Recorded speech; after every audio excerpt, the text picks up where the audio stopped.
से देख रहा हूं मैं तुम्हें। क्यों अपसेट हो? कुछ नहीं यार, आप जाए। यार देखो, अगर काम की टेंशन है ना तो छोड़ दो वो टेंशन, मैं हूं ना। नहीं यार, काम की कोई टेंशन नहीं। It's okay, it's okay. Shahid, मैं जानता हूं तुम चीजों को ज्यादा सीरियस लेते हो, तुम थोड़े इमोशनल हो, लेकिन ये बदनामी और नेकनामी ये होती रहती है यार, ये काम का हिस्सा है। इसमें इतना गुस्सा थोड़ी करते हैं। देखो, हम कुछ दिन में उस औरत से बात कर लेंगे, उससे कोई डील बना लेंगे यार, समझ जाएगी वो। और मैंने तुम्हें पहले भी समझाया था ना, जो काम करने का तरीका है वो अलग है। तुम्हें वो ब्राइब लग रहा था, लेकिन यही सिस्टम है हमारे यहाँ का, इसी तरह काम करना पड़ता है। इसमें इतने गुस्सा करने की क्या बात है? गुस्सा नहीं है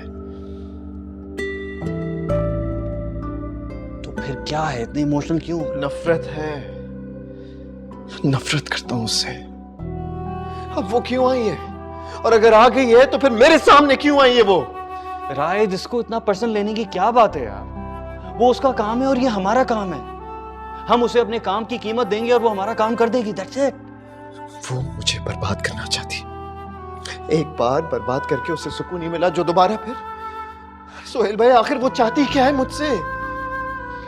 राय, काम बनते बिगड़ते रहते हैं, इसमें बर्बादी कहां से आ गई? उससे ये सब करते हुए शर्म क्यों नहीं आई? इतनी बेहिस क्यों है वो? राहिद, वो जैसी भी है, तुम उसे इतना पर्सनल मत लो यार। तुम उसकी फिक्र मत करो, मैं हैंडल कर लूंगा, मैं कह रहा हूं ना। आप हैंडल करेंगे? अरे आप लोगों की ढील की वजह से तो ये सब कुछ हुआ है। आप लोगों ने उसे मौका दिया ये सब करने का। राहिद, तुम थोड़े दिन सब्र कर सकते हो? हम उस औरत से कोई ना कोई डील बना लेंगे। हर इंसान के काम की कोई ना कोई कीमत होती है, हम उसे उसकी कीमत देंगे और अपना काम करवा लेंगे, दैट्स इट। यार, इसमें इतना पर्सनल होने की, इतना इमोशनल होने की जरूरत नहीं है, रिलैक्स। क्यों गुस्सा कर रहे हो? जो अपनी जात का सौदा एक नेकलेस पर कर सकती है, उसकी ईमान की क्या कीमत होगी सोहेल भाई? क्या कहा तुमने? कौन?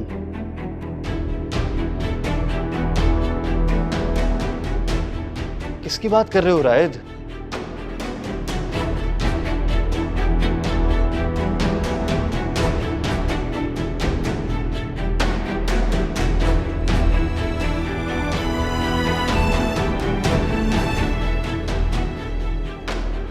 महापारा?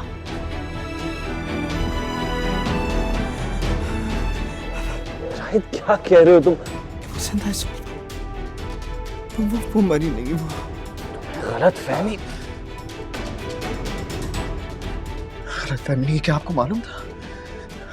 आपको मालूम था? आपने भी मुझसे झूठ बोला है। नहीं नहीं राहिद, मुझे नहीं मालूम था।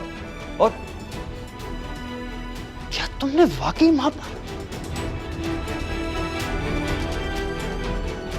तुमने ये बात मोम को बताई है? हाँ, मैंने सब कुछ बता दिया। हमने मुझे क्यों नहीं बताई? वो इसलिए नहीं बताया क्योंकि उन्होंने मेरी बात पर यकीन नहीं किया है। साइकियाट्रिस्ट से मेरी अपॉइंटमेंट फिक्स करती, उनको लगता है मैं पागल हो गया हूँ। हाँ, साइकियाट्रिस्ट, वो हाँ, मैं यही सोच रहा हूँ कि महापारा जिंदा कैसे। Right, relax, calm down. तुम सुनो, तुमने ये बात किसी से कही तो नहीं है ना? किसी को बताई तो नहीं है? आपको भी मेरी बात पर यकीन नहीं हो रहा ना? आपको भी लगता है ये मेरा इल्यूजन है? आपको भी लगता है ये मेरा इल्यूजन है ना? नहीं, अरे नहीं, हो रहा है, यकीन हो रहा है। मैं इसलिए कह रहा हूँ कि घर वाले परेशान हो जाएंगे ना, तुम जैसे परेशान हो गए हो, इसीलिए कह रहा हूँ, रिलैक्स। हाँ, राइट।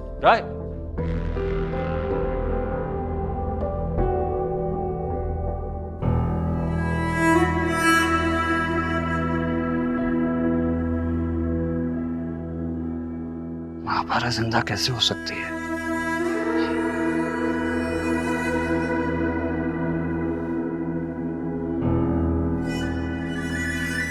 सर मैं आपको पहले ही बताना चाहता था लेकिन मौके पर। अपनी फजूल बकवास छोड़ो और ये बताओ अब कहाँ है? किसी ट्रस्ट, किसी हॉस्पिटल कहाँ छुपी है वो?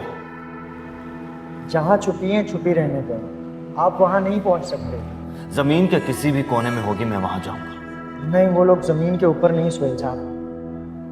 जमीन के ऊपर नहीं है तो क्या आसमान पर चले गए? नहीं, जमीन के नीचे। क्या मतलब जमीन के नीचे? सुहेल साहब, महापारा और दादी का हैदराबाद की सड़क पे एक्सीडेंट हो गया। उन दोनों को ईदी वालों ने दफना दिया।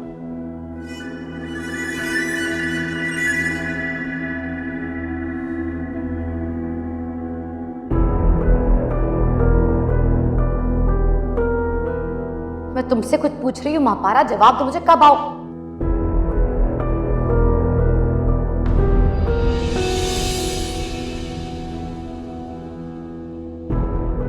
किससे बात कर रही थी तुम?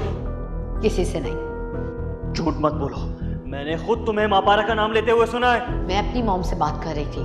अपनी मॉम से महापारा का नाम क्यों ले रही थी? दिखाओ मुझे, दिखाओ। सुहेल, क्या हो गया है? क्यों इतनी चीख पुकार मचाई हुई है? आज महापारा की बरसी है और आप लोग तो उसके लिए न्याज दिलवाएंगे नहीं, इसलिए मैंने अपनी मॉम को कॉल करके कहा कि उसकी मगफिरत के लिए न्याज दिलवा दें।